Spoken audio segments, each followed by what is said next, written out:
Quality और consistent performance के लिए सिर्फ सिल्वर पंप्स एंड मोटर्स, नाम याद रखना। વાત બનાસકાંઠાની આગળ કરીએ, જ્યાં સરકારના હુકમ છતાં હજુ કોઈ પણ કાર્યવાહી નહીં. કૃષિ યુનિવર્સિટીના ભરતી કૌભાંડમાં કોઈ પ્રકારની કાર્યવાહી કરવામાં નથી આવી. સરકારે 14 ઓક્ટોબરે તપાસના આદેશ આપી દીધા હતા, છતાં પણ હજુ સુધી કોઈ પ્રકારની કાર્યવાહી કૃષિ યુનિવર્સિટીના ભરતી કૌભાંડ મામલે જોવા નથી મળી રહી. જવાબદારો સામે પોલીસ ફરિયાદ દાખલ કરવાનો પણ હુકમ કર્યો હતો. તત્કાલીન કુલ સચિવ જે.આર. વડોદરિયા સામે ફરિયાદ કરવાનો હુકમ કર્યો હતો, તો સરકારના હુકમને વીસી અને રજિસ્ટ્રારે દબાવી દીધો હોવાનો આરોપ લાગી રહ્યો છે. સરકારે ખાતાકીય તપાસનો હુકમ કર્યો હોવા છતાં કોઈ પણ પ્રકારની કાર્યવાહી થઈ નથી.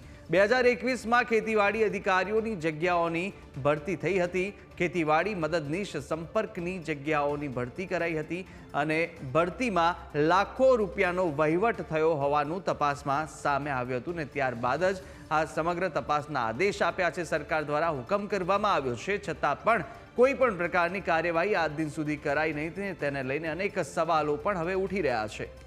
વધુ વિગતો સાથે રતનસિંહ ફોનલાઈન પર જોડાઈ ચૂક્યા છે. રતન, જે રીતની આ ઘટના પ્રકાશમાં આવી રહી છે, સરકાર દ્વારા તપાસના આદેશ આપી દેવાયા છે, હુકમ કરાયો છે, છતાં પણ હજી સુધી કોઈ પણ પ્રકારની કાર્યવાહી કરવામાં આવી કેમ નથી?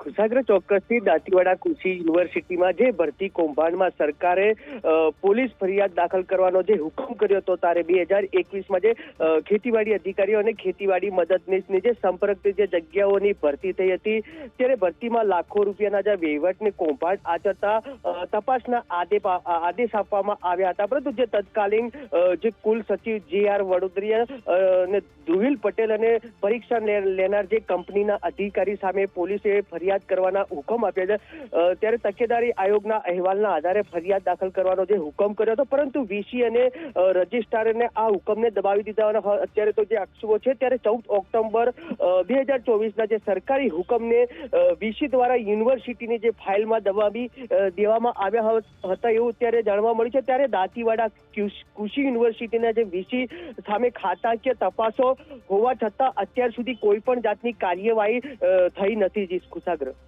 જી આભાર રતનસિંહ માહિતી બદલ.